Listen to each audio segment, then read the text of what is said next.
Salmo 51, 17. Diz assim a palavra do Senhor: sacrifícios agradáveis a Deus são o espírito quebrantado, coração compungido e contrito não desprezarás, ó Deus. Vou ler novamente. Sacrifícios agradáveis a Deus são o espírito quebrantado, coração compungido e contrito não desprezarás, ó Deus. Em outra linguagem, ele está dizendo assim, que aquilo que agrada ao Senhor enquanto culto é o espírito dócil, quebrantado na presença dele, o coração aberto, triste até muitas vezes. Isso Deus não despreza. Amém. Senhor nosso Deus e nosso Pai, nós te pedimos, Senhor, que nesta manhã o Senhor possa falar ao coração dos teus filhos aqui reunidos, Deus. Eu não acho que o Senhor traz ninguém para a congregação à toa e também não deixa de trazer ninguém à toa, Pai.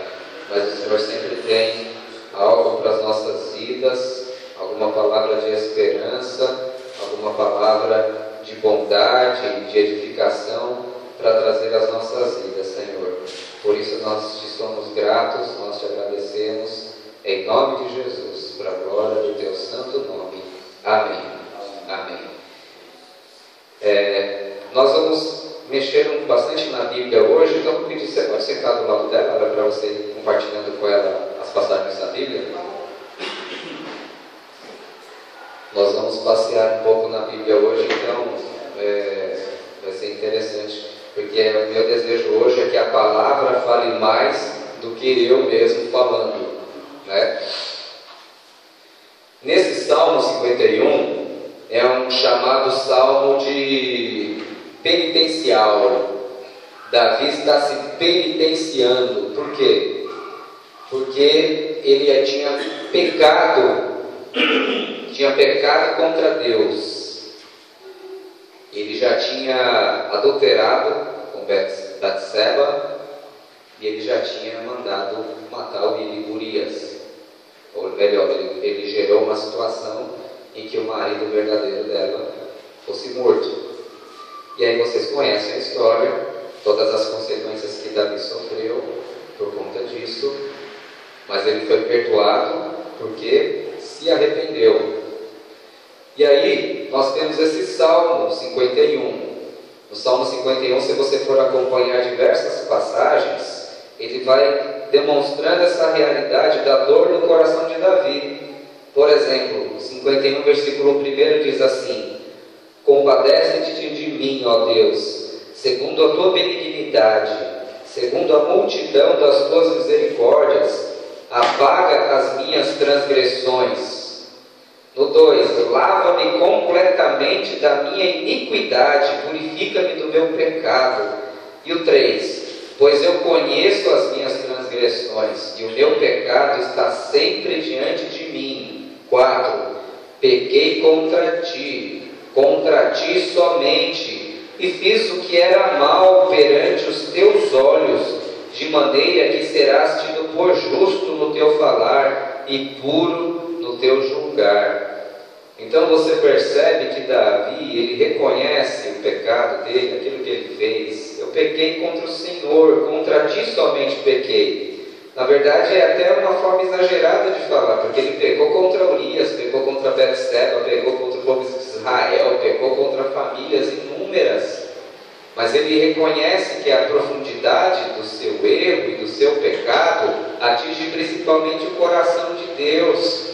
E o começo da libertação de uma pessoa é ela reconhecer que o erro que ela comete contra Deus e assumir o erro que comete. Eu pequei, eu errei mesmo, eu menti, eu fraudei, eu matei, eu fui. E é confessar, porque faz parte da estrutura da natureza humana terceirizar a culpa. O que é terceirizar a culpa? É atribuir a culpa a uma outra pessoa. Eu fiz isso eu roubei porque estava numa situação difícil. Aí joga a culpa na situação. Eu fiz aquilo porque o meu amigo me forçou a fazer. E aí terceiriza a culpa para o amigo também, né? Como Adão fez, foi a mulher que tu me deste. Ou então terceiriza a responsabilidade para o diabo, né? Foi o diabo que me tentou. Então, uma pessoa, se quiser ficar com as crianças, é aqui com a... Se você, uma pessoa que o tempo todo ela coloca responsabilidade numa outra pessoa, ou numa outra situação, uma pessoa assim nunca vai prosperar na vida, ela nunca vai conseguir nada, seja na vida ministerial, na vida pessoal, porque ela não assume os erros dela. E Davi, o que ele faz aqui? Ele assumiu o erro dele e falou: fui eu mesmo, eu pequei, eu errei, eu pequei contra ti mesmo. Mas ele confia no caráter perdoador de Deus. Por isso que ele ora este salmo, né? Ele clama pela misericórdia de Deus. Aí você vai continuando assim, por exemplo, no versículo 7 do Salmo 51, purifica-me com hisopo e ficarei limpo, lava-me e ficarei mais alvo do que a neve. Faz-me ouvir júbilo e alegria, para que exultem os ossos que esmagaste. 9. Esconde o teu rosto dos meus pecados e apaga todas as minhas transgressões. Aí no 10 ele pede restauração. Cria em mim, ó Deus, um coração puro e renova dentro em mim um espírito inabalável. Ele pede a restauração. E no 11 ele pede para não ser afastado da presença de Deus. Ele diz no 11: não me repulses da tua presença, nem me retires o teu Santo Espírito. Ele pede: não tira o teu Espírito Santo de mim. Sabe, tem um homem na Bíblia que o Espírito Santo saiu dele, ele nem percebeu, foi Sansão, né? A Bíblia diz que o Espírito Santo saiu dele, ele nem percebeu. Quando os inimigos chegaram, ele achou que estava fortão ainda, foi lá, levou uma buscada, os caras detonaram com ele. Então, assim, esse cuidado, né, o Espírito Santo na nossa vida, olhar para Deus e falar: Deus, restitui-me a alegria da tua salvação, né? Não me retire o teu Santo Espírito. O Espírito Santo é de quem? É de Deus. Se ele quiser tirar, ele tira, não é? É dele.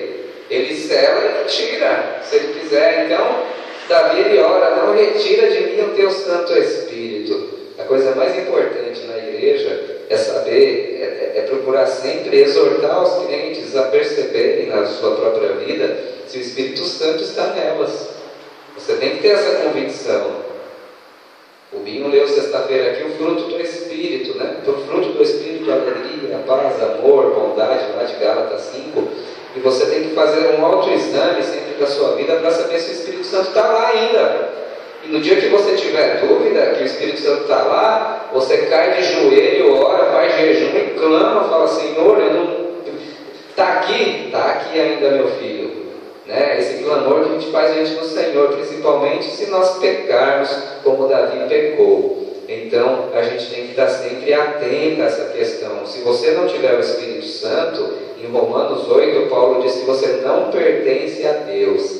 E se você não pertence a Ele, se você morrer sem o Espírito Santo na sua vida, você não será salvo.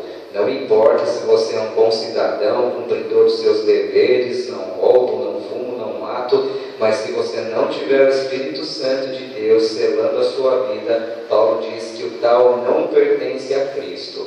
E aí no versículo 17, Paulo diz no versículo que nós lemos: porque o povo de Israel prestava sacrifícios naquele tempo, matava animais, e isso era determinado pela lei, porque era um símbolo de Jesus. Mas aí ele diz que esse tipo de culto é um culto prestado de uma forma exterior, mas sem o coração quebrantado não funciona. Por isso que no 17 ele diz: sacrifícios agradáveis a Deus são espírito quebrantado, coração compungido e contrito não desprezarás, ó Deus. Deus não despreza o coração contrito. Então, a gente vê que que essa é uma face do caráter de Deus. Essa semana, quando eu pensava no que eu vou pregar, que a gente começa a preparar a palavra na segunda-feira, porque a gente trabalha todo dia e vai fazendo um pedacinho por dia. Mas o tema geral o Senhor já vai dando já antes, né? Para a gente estar falando com os irmãos.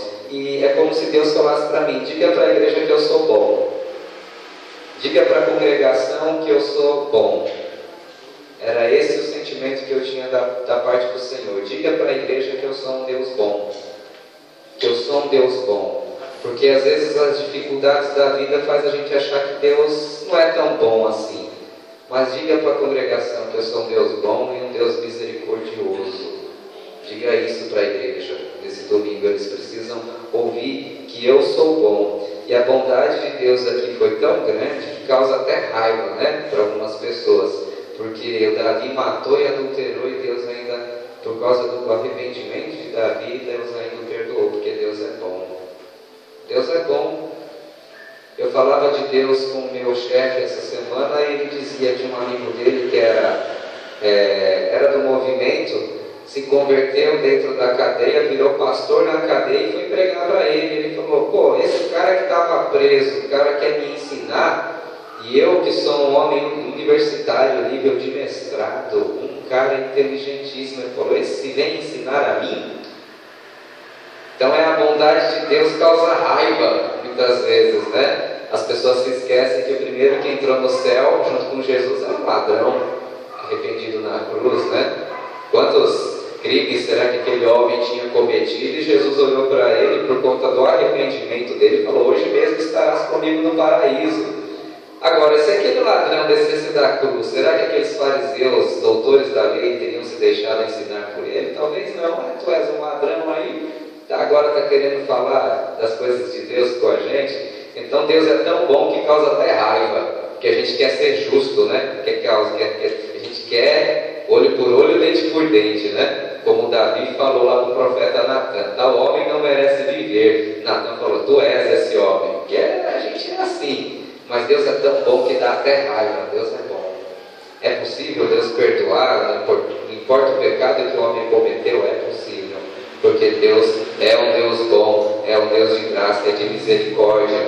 Então nós queremos que a gente veja mais algumas passagens mostrando quanto Deus é bom assim. Sabe, às vezes na nossa vida a gente ora pela vida de alguém e a gente até perde a esperança muitas vezes, né? Puxa, essa pessoa está passando por essa situação, essa pessoa não muda, ou essa pessoa está sofrendo uma opressão, os demônios fazem o que querem com essa pessoa, e vão passando os dias, vão passando os anos, e você vai esmorecendo na sua fé, vai esmorecendo na sua esperança, a sua esperança vai diminuindo, aí você para de buscar Deus, né? Fala: não vou mais buscar Deus, vou fazer outra coisa da vida, vou fazer negócios, vou trabalhar, vou estudar, fazer um curso, e se esquece de Deus, e para de pensar, mas aquele sofrimento continua. Mas Deus não se esqueceu, Jesus não esquece, porque Deus é bom. Abram, por favor, em Marcos capítulo 9, versículo 17, vai contar a história de um homem cujo filho estava atormentado por demônios desde criança, desde a infância, mostrando quanto o diabo é sujo. E esse homem, ele já estava tão desesperançado da vida que ele simplesmente já não tinha mais fé, ele já não tinha mais força para acreditar, mas ele continuou acreditando. Marcos capítulo 9, versículo 17, é o Novo Testamento, é o segundo Evangelho. Nós precisamos aprender a decorar onde estão as passagens, os livros da Bíblia, para que nós tenhamos, como o apóstolo Paulo diz, como obreiros que não têm do que se envergonhar, mas que manejam bem a palavra da verdade. Marcos capítulo 9, versículo 17, diz assim a palavra do Senhor: respondeu-lhe um dentre a multidão: mestre, eu te trouxe meu filho que tem um espírito mudo, e onde quer que o apanha, convulsiona de modo que ele espuma, range os dentes e vai definhando, e eu pedi aos teus discípulos que o expulsassem e não puderam. Ao que Jesus me respondeu: ó geração incrédula, até quando estarei convosco? Até quando vos hei de suportar? Me traz ele aqui. Então lhe trouxeram, e quando ele viu a Jesus, o Espírito imediatamente o convulsionou, e o endemoniado, caindo por terra, revolvia-se espumando. Perguntou Jesus ao pai dele: há quanto tempo lhe sucede isto? E o pai dele respondeu: desde a infância. Então vemos que já estamos diante de um jovem aqui. E muitas vezes o tem lançado no fogo e na água para o destruir. Mas se podes fazer alguma coisa, tem compaixão de nós e nos ajuda. Ao que lhe disse Jesus: se podes, tudo é possível ao que crê. E aí essa passagem é que eu quero dar ênfase. Imediatamente o pai do menino, clamando com lágrimas, disse: creio, ajuda a minha incredulidade. E Jesus, vendo que a multidão correndo se aglomerava, repreendeu o espírito imundo, dizendo: espírito mudo e surdo, eu te ordeno, sai dele e nunca mais entres nele. Então, aqui a gente vê o que? A história de um homem que Jesus sempre fala, né? Seja feito conforme a tua fé. E esse homem respondeu: eu não tenho mais fé, eu não acredito mais. Aí você imagina Jesus falando para ele: então não vou fazer o milagre, já que você não acredita. Não vou fazer, você não acredita. Já pensou Jesus falar uma coisa dessa? Mas Jesus não fez isso. Jesus, ele foi lá: me dá aqui a sua falta de fé, entrega a ela então sua incredulidade. E foi lá e libertou aquele menino. Então, o que eu tenho para dizer para a igreja? Que às vezes a gente fica anos orando pela vida daquela criança, daquele jovem, que o demônio faz o que quer com ela, né? Joga no fogo, joga na água, joga no rio, joga no bar, joga na cadeia, joga na violência, joga nas armas, joga nas drogas. E a gente fica ali, né, anos orando, e até a ponto da incredulidade, né, chegar à falta de esperança. Mas o que eu posso dizer para os irmãos é que Jesus tem misericórdia até da nossa falta de esperança, até da nossa falta de fé, porque Deus, ele reconhece na dificuldade da nossa existência, como as pessoas, nós vamos ficando secos mesmo, secos de esperança, secos de alegria, porque a vida vai roubando isso das pessoas, né? Vai tirando isso, o sofrimento vai embrutecendo, vai endurecendo, né? Um dia sai aí pelas ruas de Goianazes, aí, onde esse pessoal fica aí, debaixo das pontes, aí perto dos mercados, conversa, você vai verificar muitas vezes a falta de esperança. Não, para mim não tem mais jeito, não tem, sabe? E Jesus, ele tem misericórdia dessas situações, dessas pessoas. Então nós também devemos ter, né? Nós também devemos ser assim, ter esse coração compassivo.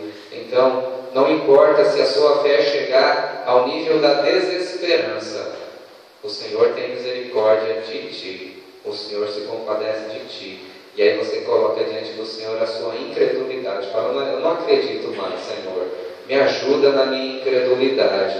E o Senhor Jesus há de responder, Ele há de libertar aquela pessoa, Ele há de fazer tudo o que está nas mãos dEle para realizar um milagre na vida daquela pessoa. Leve a sua fé ou leve a sua falta de esperança.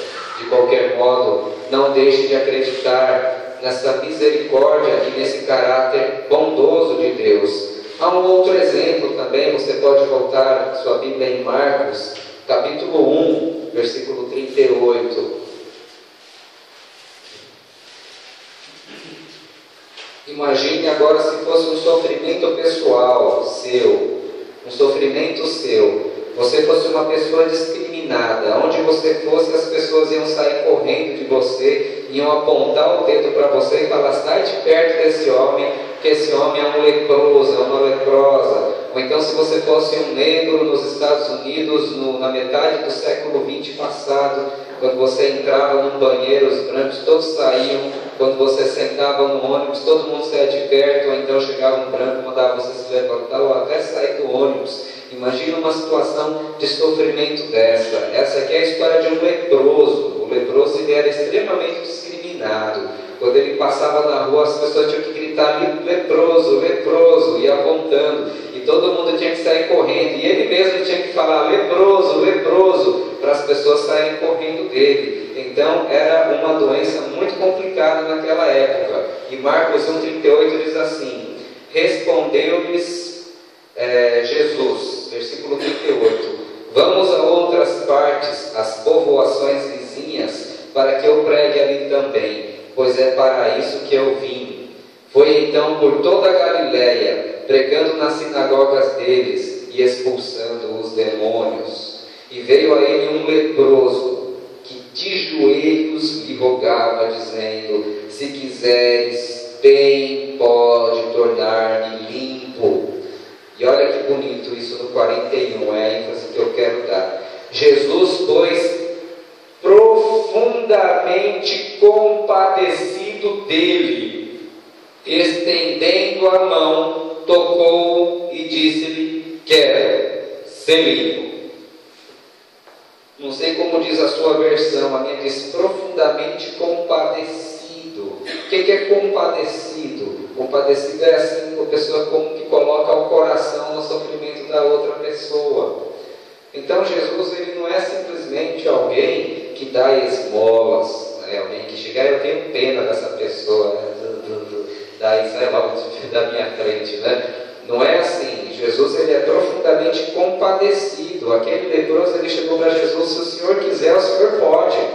Se o Senhor quiser, pode. Esse aqui estava com mais fé do que o pai do menino, né? Ele disse: se o Senhor quiser, o Senhor pode me curar. Se o Senhor quiser, o Senhor pode me libertar. Se o Senhor quiser, o Senhor pode fazer. E Jesus, ele nunca vai falar para uma pessoa: não quero.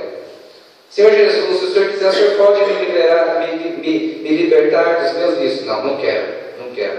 Não, Jesus, ele se compadece. E ele faz. Então isso mostra o quê? O coração compadecido da parte de Jesus na vida daquele homem. A gente sabe que às vezes a cura demora, que às vezes as orações demoram a ser respondidas. Eu não saberia explicar sempre o porquê. Existiam milhares de leprosos em Jerusalém naquela época. Ele curou muitos, a Bíblia diz. Curou aquele, provavelmente não curou a todos. Mas Deus tem o melhor para a nossa vida. Deus tem o melhor para o nosso caráter, para o nosso ser. E a intenção de Jesus é sempre nos transformar à imagem e semelhança dele. Se nos curar vai fazer isso, ele vai curar. Se nos curar não for fazer isso, ele não vai nos curar. Porque o mais importante para Jesus é a salvação da nossa alma, do nosso ser. Mas no nosso momento, na nossa profunda angústia, você pode ter certeza que Jesus te ouve. Ele não deixa de te ouvir. Eu caminhei tantos anos de sofrimento, buscando soluções para a minha vida, nas imagens, nos santos aí, tudo que tem na sociedade, né? Até que um dia alguém falou: busque Jesus, tão somente a Ele. E um dia de profunda angústia, eu estava angustiado com uma situação há tantos anos, assim, tantos anos, né? Na minha situação de menino era 3, 4 anos, eu achava muito. Mas angustiado, daquelas coisas que você acorda angustiado, dorme angustiado, vive angustiado, e você só consegue parar a angústia quando você está levando uma vida a mil. E assim, um dia quando me falaram isso, eu tão angustiado numa situação, dentro do banheiro do meu trabalho, eu tranquei a porta, aquele banheiro meio sujo lá, e aquela dor, e eu fui ajoelhando assim diante do Senhor, sabe aquela angústia de morte? Acho que muitos já sentiram, talvez alguns de nós aqui, aquela angústia de morte no coração. E eu fui ajoelhando: eu não aguento, eu vou morrer, Jesus, eu não aguento, e minha cabeça me encostando assim de câmera lenta no chão, e encostei no chão do banheiro, e lá eu comecei a clamar o nome do Senhor. E aí quando eu levantei, já não sentia mais nada. Então assim, aí eu fiquei procurando assim, né? Ué, cadê o negócio? Cadê a dor, né? Cadê? Sumiu o banheiro da empresa. Então, mas assim, foi a angústia profunda ali no meu coração. Eu falei: eu vou morrer, eu não vou aguentar, falta de ar e tudo mais. E assim, na hora assim, senti um alívio e não voltou mais, sabe? Então, Jesus, o que eu tenho para dizer para a igreja? Jesus é misericordioso. Jesus, ele sempre quer. Jesus, ele sempre quer o melhor para a nossa vida. Então não tenha medo de Deus, não tenha medo de Jesus. Há um outro exemplo também de um herói da fé, e agora eu peço que você vá para Romanos, o livro que escreveu Paulo aos Romanos, a carta de Paulo aos Romanos, no capítulo 7, versículo 15. Ame a palavra do Senhor, meus irmãos, leia a Bíblia todos os dias. Jesus diz no capítulo 15 de João: aquele que me ama guardará a minha palavra. O salmista diz: guardei a tua palavra no meu coração para não pecar contra ti. E é uma delícia estudar e conhecer a palavra do Senhor. Digamos, vou apresentar a seguinte situação para você. Digamos que você seja daquelas pessoas que quer fazer o melhor de si, mas não consegue.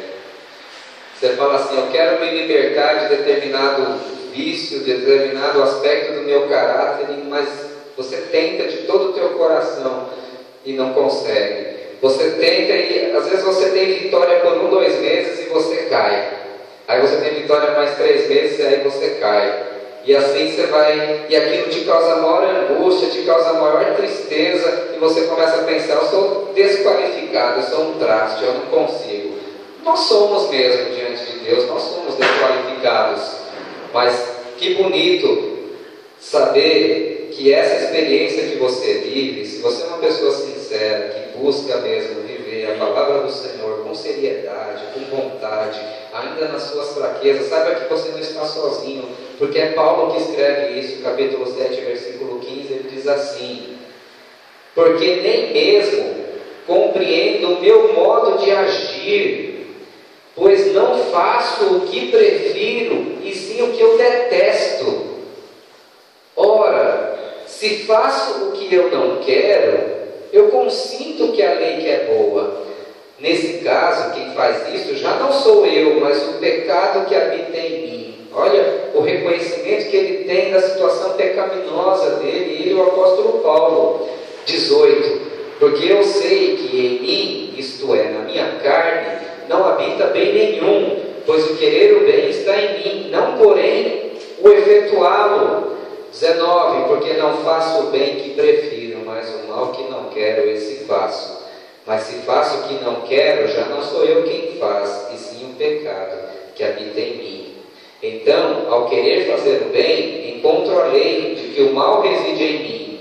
Porque no tocante ao homem interior, eu tenho prazer na lei de Deus, mas vejo nos meus membros outra lei, que guerreando contra a lei da minha carne, me faz prisioneiro da lei do pecado, que está nos meus membros. E olha o 24. Miserável homem que sou, quem me livrará do corpo dessa morte? Miserável homem que sou. Uma vez eu conversava com um obreiro de anos de caminhada, e a gente promovendo um evento lá na igreja, e ele teve um tempo lá de confissão de pecados, ele chegou, me levou de dentro e falou: Carlos, ontem à noite eu estava lá na internet, lá na pornografia lá, e é um homem de Deus, assim, um homem de Deus, um homem sério, uma pessoa séria de Deus, e não foram poucos, sabe que esse é um problema grave dentro da igreja hoje, os jovens, né, com acesso ao computador. Um homem de Deus, e ele clamava e chorava, né, e a pessoa pensa assim: puxa, será que Deus me rejeita? Será que eu não sirvo para Deus por causa disso? Não, você serve. Porque um coração quebrantado, como a gente leu lá no começo, Deus não desprezará. É um incentivo para a pessoa continuar fazendo? Jamais. Mas se uma pessoa, toda vez, ela tem aquela dificuldade, seja na pornografia, seja em algum outro tipo de vício, no álcool, nas drogas, um caráter ruim, mas a pessoa ela cai em si todas as vezes e se quebranta de verdade diante do Senhor, Deus não vai rejeitar essa pessoa. Eu acho que a graça de Deus é tão abundante que se essa pessoa viver de tropeço em tropeço, ela ainda entra no céu. De tropeço em tropeço, sabe? Antes a pessoa ir para o céu mancando do que ir correndo para o inferno, não é mesmo? Antes ela entrar no céu carregada do que com tudo que ela tem, ela ir para o inferno, por não reconhecer isso. Mas uma pessoa que ainda angustiosamente cai, tropeça e fala: Senhor, eu sou um traste, eu não consigo. Como aquele homem que estava orando no templo, né? Batia no peito 3 vezes, né? Sou pecador e não conseguia nem olhar para o céu. Tem o Senhor Jesus, né? Deus tem compaixão de mim. Ele falava, não conseguia nem olhar para o céu. E tinha um fariseu lá, todo certinho lá, falava: ainda bem que eu não sou como esse homem aí. Eu jejuo, dou o dízimo de tudo e conheço a Bíblia de capa a capa. Não, mas Jesus fala: aquele ali saiu justificado, não o outro. Então Deus é misericordioso. Não digo isso para que você caia, mas se cair, caia de pranto diante do Senhor e Ele vai te perdoar, porque Deus é bom. Deus é bom e Deus Ele nos transforma pela graça dEle. Ele nos transforma pela graça dEle, e graça é bondade, é o amor que transforma. Existe severidade da parte de Deus algumas vezes? Existe, às vezes o amor precisa ser um pouco duro, faz parte também, né? Da pedagogia divina, mas de maneira geral Deus nos transforma pelo amor, pela graça dEle, pela bondade dEle. Deus perdoa. Ele não está lá contabilizando: já foi a 5ª vez, já foi a 6ª vez, 18ª vez, 70, 490, acabou. A próxima não perdoa mais. Não. Ainda que a gente caia, ainda que a gente não consiga, Deus é misericordioso e Jesus ele tem poder para nos livrar daquilo que nos escraviza. Então entenda isso. Não é um incentivo para você e para mim continuar fazendo aquilo que não se deve ser feito. Mas se acontecer, se eventualmente formos e cairmos e padecermos e nos arrastarmos, Jesus vai perdoar. Deus vai perdoar, porque Deus, Ele é bom. E a sua misericórdia dura para sempre. A sua misericórdia dura para sempre. E a misericórdia dele se renova a cada manhã. Então você pode ter confiança no caráter bom de Deus. E eu quero compartilhar só mais um texto maravilhoso da bondade do Pai, que está em Lucas capítulo 11. Lucas capítulo 11.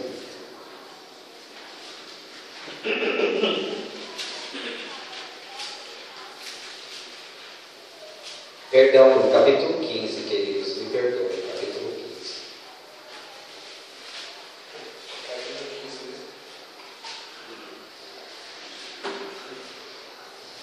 A gente sempre tem que ter em mente que inspirada é a palavra do Senhor, né? Não é aquilo que o pregador diz. O pregador, ele dá uma forcinha, traduz o que está escrito, mas inspirada é a palavra. Uma vez eu fui numa igreja, não, foi lá na igreja mesmo, que o pregador, um rapaz novo, ele leu o texto e terminou de ler o texto e falou: esquece um pouco o que a palavra diz e ouça o que eu tenho para dizer. Quê? Esquecer a... Quê? Não, é a palavra que diz, a gente tem que pregar o que está escrito aqui. Então, Lucas capítulo 15, ele vai contar 3 parábolas aqui. A primeira é a parábola da ovelha perdida. Tinha 100 ovelhas. E Jesus, o bom pastor deixa 99 e vai buscar uma. É um pastor muito ruim de matemática, né? Mas é bom de amor. Ele deixa 99. Quem é que deixa? Não, estou com 99 aqui, mas só não é um prejuízo tão grande, né? Ele vai buscar. Ele vai buscar uma que está perdida, deixa 99. Tinha um bispo que ele falava assim: o que é apreciável em Deus são seus, entre aspas, defeitos. E um deles é que ele não é bom de matemática, que ele deixa 99 e vai buscar a única que está perdida lá. Aí tem uma segunda parábola, que é a dos talentos. Mulher tinha 10 talentos, perde um, e ela procura aquele talento e encontra. Quando ela encontra, ela chama as amigas e faz uma festa também. Então a gente vê matematicamente que tinha 100 ovelhas, uma estava perdida, correspondia a 1% de perda. Depois tem a parábola das dracmas perdidas, tinha uma perdida diante de 10. Temos quantos por cento de perda aqui? Você que é bom de matemática? 10%. Temos aqui um homem bom isso, 10%. E depois nós temos a parábola do filho pródigo, que tem 2 filhos. Um está perdido. Qual que é a porcentagem de perda? 50%. Mas se nós analisarmos bem, eu já contei essa história aqui, se nós analisarmos bem a parábola do filho pródigo, tinha 2 perdidos. É que um foi perdido fora de casa e um foi perdido dentro de casa. Então a perda era de 100%. Então você teve perda de 1%, 10% e 100%. Jesus vai catalogando a perda. Não importa, seja 1%, 10%, 100%, Deus quer recuperar todos. Ele não quer que ninguém, nenhuma alma se perca, como diz o apóstolo Paulo. E é a perda total. E dentro dessas parábolas tem a história de um cabeça louca aqui, que é o versículo que nós vamos ler a partir do versículo 11. Nós vamos dar mais ênfase na bondade do Pai aqui, que é isso que Jesus estava demonstrando para aqueles fariseus. Continuou. Certo homem tinha 2 filhos. O mais moço deles disse ao pai: Pai, dá-me a parte que me cabe dos bens. E ele lhe repartiu os haveres. Passados não muitos dias, o filho mais moço, ajuntando tudo que era seu, partiu para uma terra distante, e lá dissipou todos os seus bens, vivendo dissolutamente. Depois de ter consumido tudo, sobreveio àquele país uma grande fome, e ele começou a passar necessidade. Então ele foi e se agregou a um dos cidadãos daquela terra, e este o mandou para os seus campos a guardar porcos. Ali desejava ele fartar-se das alfarrobas que os porcos comiam, mas ninguém lhe dava nada. Então, caindo em si, disse: Quantos trabalhadores de meu pai têm pão com fartura, e eu aqui morro de fome? Levantar-me-ei, irei ter com meu pai, e lhe direi: Pai, pequei contra o céu e diante de ti. Já não sou digno de ser chamado teu filho. Trata-me como um dos teus trabalhadores. E levantando-se, foi para o seu pai. Vinha ele ainda longe, quando seu pai o avistou, e compadecido dele, correndo, o abraçou e o beijou.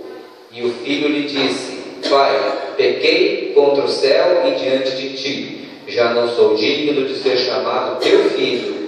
O pai, porém, disse aos seus servos: Trazei depressa a melhor roupa, vesti ele, põe um anel no seu dedo e sandália nos pés.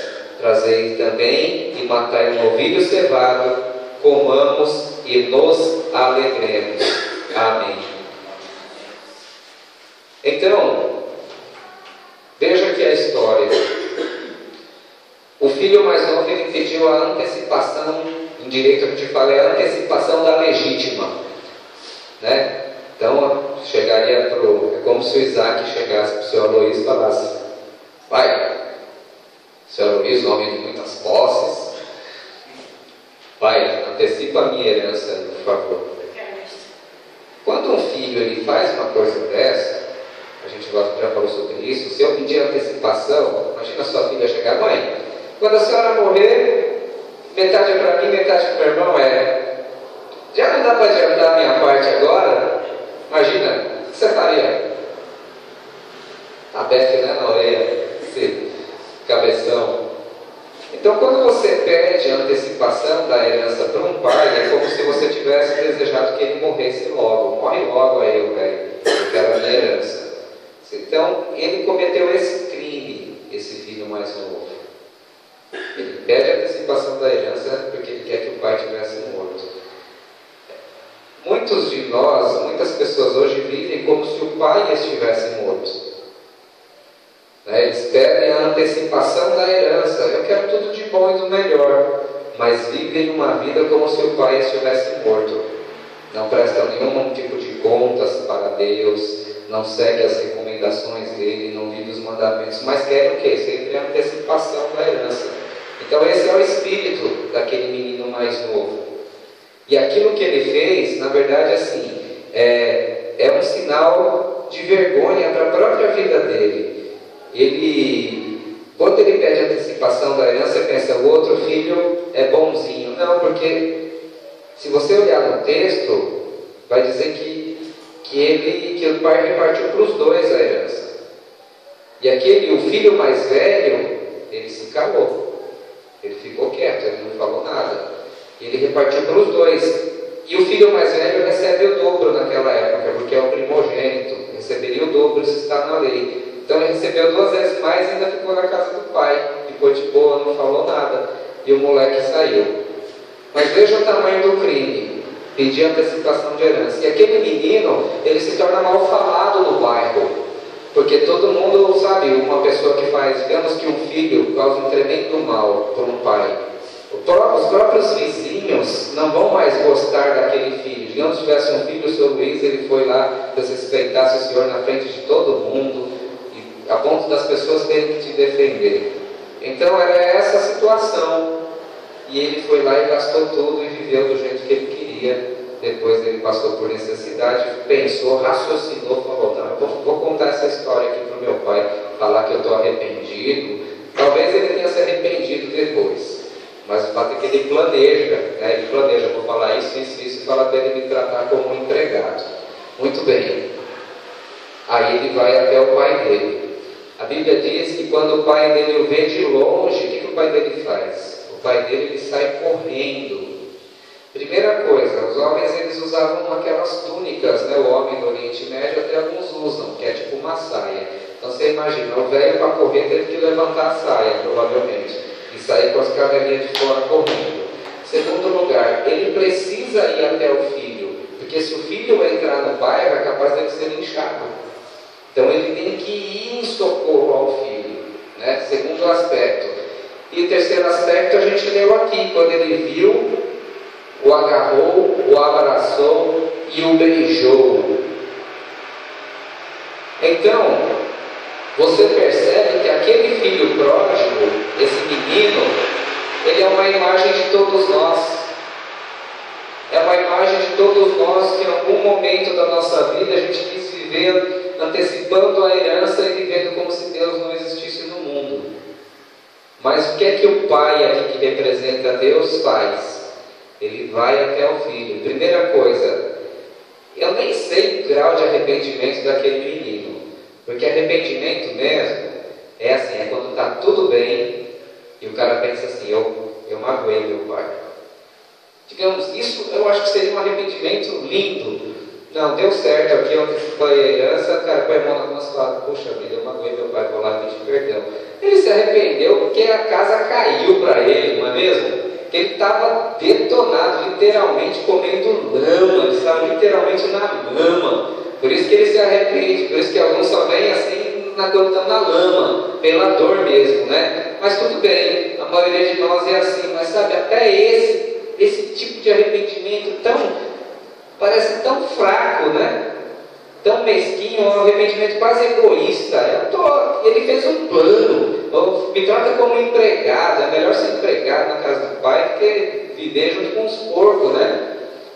Planejou e foi lá, e ainda assim o pai correu, né? O cara ele deu um passo planejado, pouco emotivo, e a gente vê que a emoção aqui é do pai, não é dele. Parece que não é muito dele. Bom, talvez tenha, a gente não consegue entrar no universo do texto, mas o fato é que quem correu em direção a ele foi o pai.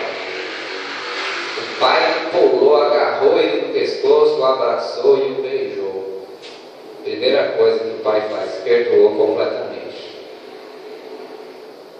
Segundo, ele não pediu restituição de nada.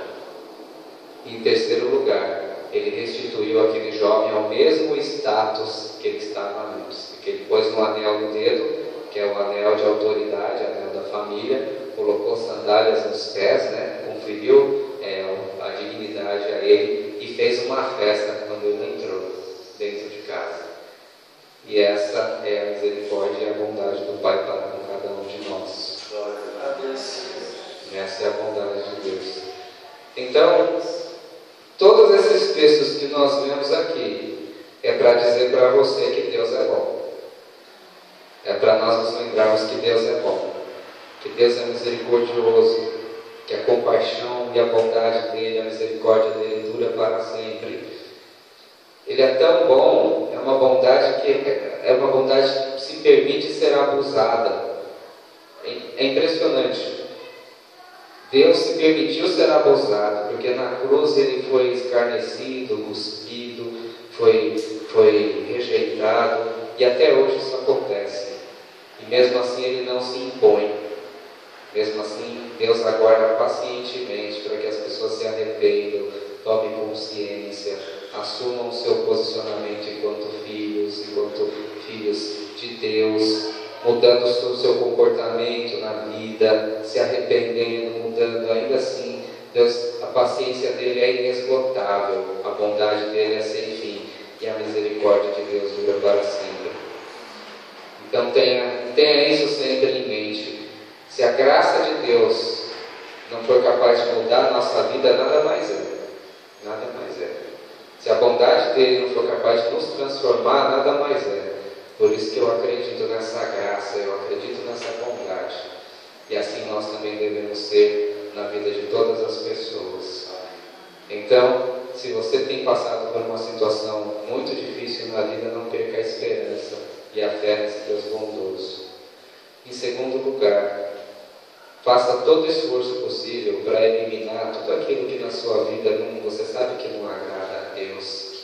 Esforce-se para se apoderar. O apóstolo Paulo diz: se esforce para se apoderar da vida eterna, né? Toma posse da vida eterna. E em terceiro lugar, mantenha-se firme depois, persevere nos caminhos do Senhor. Na casa do Senhor há proteção, né? Na palavra do Senhor há limpeza e paz para as nossas almas e segurança para os nossos filhos. Que todos nós possamos perseverar e nos agarrar a essa bondade do Senhor todos os dias da nossa vida, em nome de Jesus. Amém? Louvado seja o nome do Senhor. Vou pedir para os irmãos ficarem em pé.